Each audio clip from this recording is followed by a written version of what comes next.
Chapter 4. Own Life. Winston sat at the table and opened his diary. He thought of his parents. He was, he thought, about 10 or 11 years old when his mother disappeared. She was a tall, silent woman with lovely fair hair. He could not remember his father so well. He was dark and thin and always wore dark clothes. They had both been vaporized in the 1950s. His thoughts moved to other women, and he started writing in the diary. It was 3 years ago.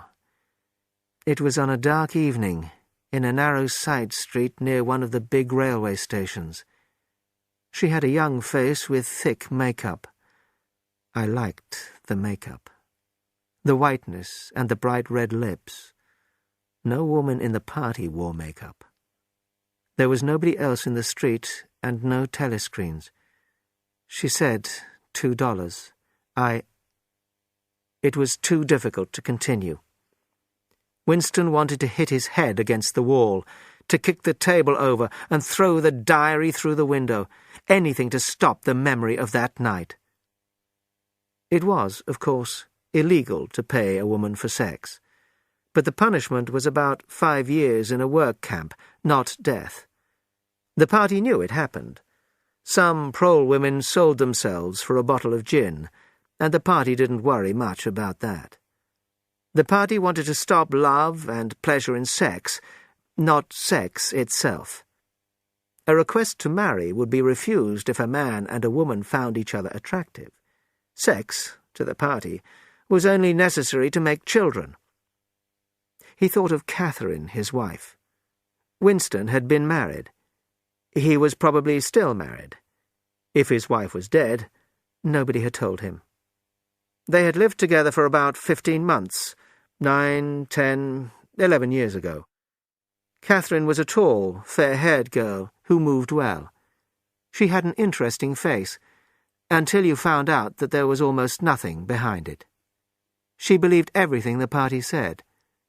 She had sex only because it was her duty to try and have children. When no children came, they agreed to separate. Every 2 or 3 years since then, Winston had found a prole woman who had agreed to have sex for money. But he wanted his own woman. He finished the story in his diary. When I saw her in the light, she was quite an old woman. She had no teeth at all. But I had sex with her. He had written it down at last, but it did not help. He still wanted to shout and scream. He had walked several kilometers. It was the second time in 3 weeks that he had missed an evening at the party members' club. This was not a good idea. Your attendance at the club was carefully checked. A party member had no free time and was never alone, except in bed. It was dangerous to do anything alone, even go for a walk. There was a word for it in Newspeak. Own life, it was called, meaning separation from everybody else. He was walking in a prole area near a building that had, in the past, been an important railway station. The houses were small and dirty and reminded him of rat holes.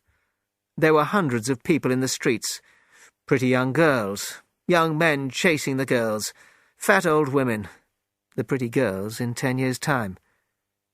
Dirty children with no shoes ran through the mud. The people looked at him strangely. The blue overalls of the party were an unusual sight in a street like this. It was unwise to be seen in such places, unless you had a definite reason to be there. The thought police would stop you if they saw you. Suddenly, everybody was shouting and screaming and running back into their rat-hole houses. A man in a black suit ran past Winston and pointed at the sky. "Bomb!" he shouted. "Up there! Bomb!" Winston threw himself to the ground. The proles were usually right when they warned you that a bomb was falling. When he stood up, he was covered with bits of glass from the nearest window. He continued walking. The bomb had destroyed a group of houses 200 meters up the street, and in front of him he saw a human hand cut off at the wrist. He kicked it to the side of the road and turned right, away from the crowd. He was in a narrow street with a few dark little shops among the houses.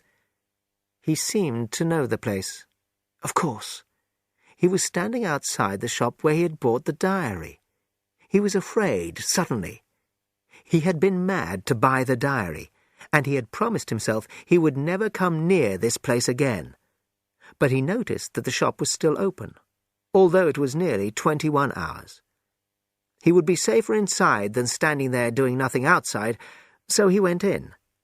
If anyone asked, he could say he was trying to buy a razor blade. The owner had just lit a hanging oil lamp, which smelled unclean, but friendly. He was a small, gentle-looking man of about 60, with a long nose and thick glasses. His hair was almost white, but the rest of his face looked surprisingly young. He looked like a writer, or perhaps a musician. His voice was soft, and he didn't speak like a prole. "I recognized you when you were outside," he said immediately. "You're the gentleman who bought the diary. There's beautiful paper in that diary. No paper like that has been made for, I'd say 50 years. He looked at Winston over the top of his glasses. "Is there anything special I can do for you? Or did you just want to look round?" "I was, passing," said Winston, "and I just came in. I don't want to buy anything." "Well, that's all right," said the shop owner, "because I haven't got much to sell you." He looked round the shop sadly. "Don't tell anyone I said so, but it's difficult to get old things these days. And when you can get them, nobody wants them." The old man's shop was full of things, but they were all cheap and dirty and useless. "There's another room upstairs that you could look at," he said. Winston followed the man upstairs. The room was a bedroom with furniture in it. There was a bed under the window, taking nearly a quarter of the room. "We lived here for 30 years until my wife died," said the old man sadly. "I'm selling the furniture, slowly. That's a beautiful bed, but perhaps it would be too big for you." Winston thought he could probably rent the room for a few dollars a week, if he dared to. It would be so peaceful to live as people used to live in the past, with no voice talking to you, nobody watching you. "There's no telescreen," he said. "Ah," said the old man. "I never had one. Too expensive." There was a picture on the wall.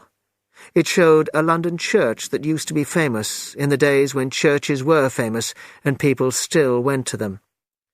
Winston did not buy the picture, but he stayed in the room talking to the old man whose name, he discovered, was Charrington.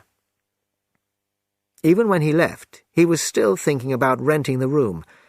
But then, as he stepped into the street, his heart turned to ice. A woman in blue overalls was walking towards him, not 10 meters away.